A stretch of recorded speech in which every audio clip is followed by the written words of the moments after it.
Chào các bạn đã quay lại với kênh Cô Ba Bình Dương. Hôm nay chúng ta lại cùng nhau vào bếp làm món chè chuối chưng nha. Một trong rất nhiều món ăn vặt ngon từ chuối mà mình sẽ từ từ chia sẻ cách làm của mình cùng các bạn.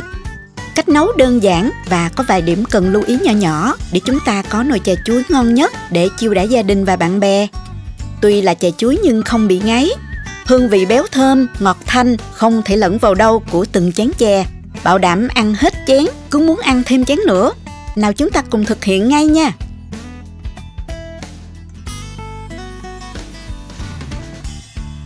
Mời các bạn tham khảo vài nguyên liệu đơn giản để tiện chuẩn bị nha. Đầu tiên mình sẽ cho nước vào ngâm bột bán và bột khoai nha.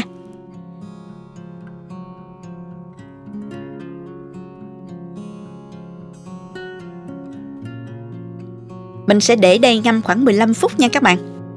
Tiếp theo mình cho vào thau 1,5 lít nước nè. Cho vào 1 muỗng canh muối, hòa tan. Chuối sau khi đã lột vỏ sạch đó, thì mình cho vào hỗn hợp này, rửa để loại bỏ vị chát ở bề mặt ngoài của chuối. Dạo rửa nhẹ nhàng. Các bạn nên chọn chuối sứ hay còn gọi là chuối xiêm. Chọn chuối chín mùi, nấu chè sẽ ngon hơn nha. Chuối này đã chín hơi nhiều á, nên mình để nguyên trái luôn. Bạn cũng có thể cắt ra tùy thích ha. Và mình vớt chuối ra. Xong rồi mình cho chuối vào tô này để ướp ha. Cho vào 150g đường. Trộn đều nhẹ nhàng lên. Và mình để khoảng từ 20 đến 30 phút để chuối ngấm đường.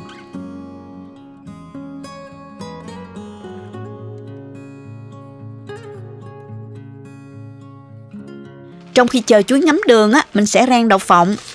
Để đỡ mất thời gian thì mình cho đậu vào trong giấy nến nè. Gói lại và cho vào lò vi sóng quay 2 phút 30 giây nha các bạn.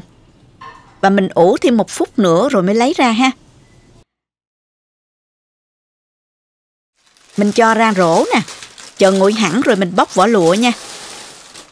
Bây giờ mình giã bể sơ đậu để chút nữa mình rắc vô chè cho thơm ha. Có thể dùng mè trắng rang cũng ngon lắm nha các bạn. Bột bán và bột khoai á, đã ngâm được 15 phút rồi.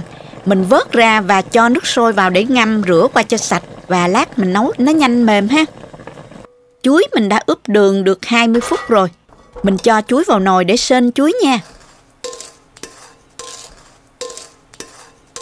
Mở lửa vừa nè. Khi chuối bắt đầu sôi lên á, thì mình xào và trở chuối. Nhẹ nhàng thôi để chuối không bị nát nha các bạn.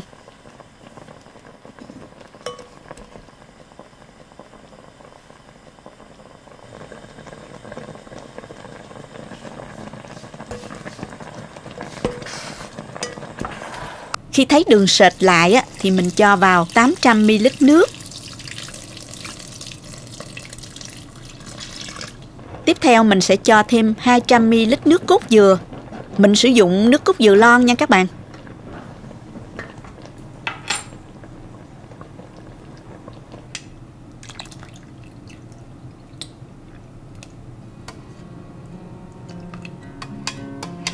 Bây giờ mình trộn đều lên. Nếu các bạn sử dụng dừa nạo á, thì mình vắt nước cốt để riêng.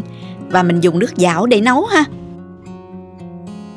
Cho thêm lá dứa vào cho thơm ha.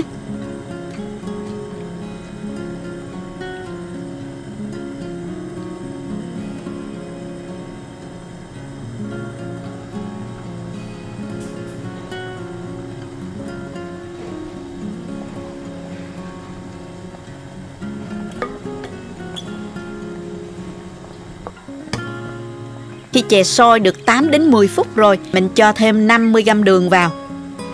Bạn nào thích ngọt hơn thì mình cho thêm nha. Tùy theo khẩu vị nha các bạn. Nhớ dằn thêm 1/3 muỗng cà phê muối vào để tăng thêm độ đậm đà cho chè.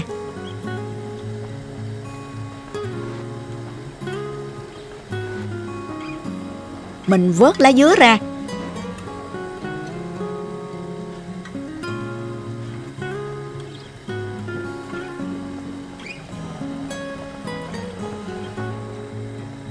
Chúng ta tiếp tục cho bột bán và bột khoai vào.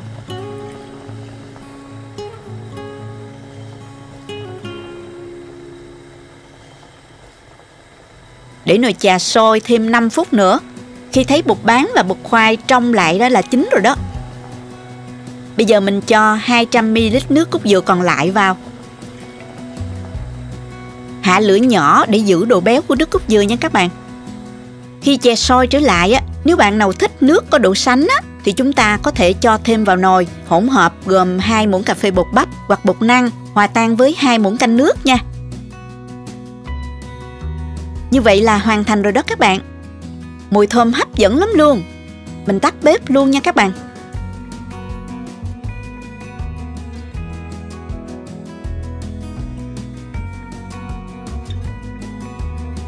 Mình múc chè ngay ra và dùng thôi. Chè nóng hổi vừa thổi vừa ăn luôn đây.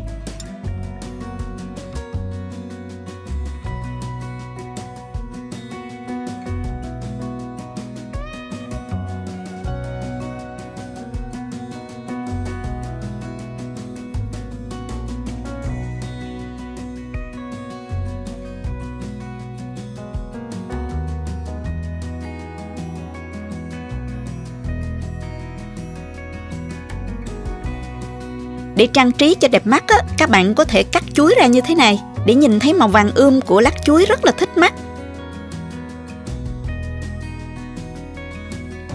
Khi ăn rắc thêm đậu phộng rang cho thơm ha.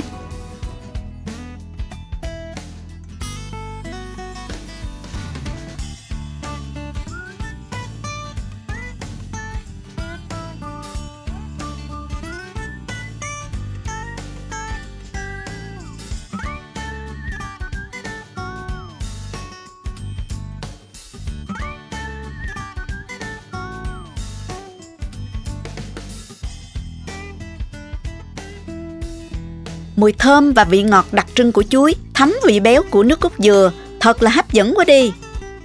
Vị ngọt vừa phải không gây ngán. Bột bán, bột khoai vừa chín tới, trong veo, mềm và dai dai thiệt là thích luôn nha.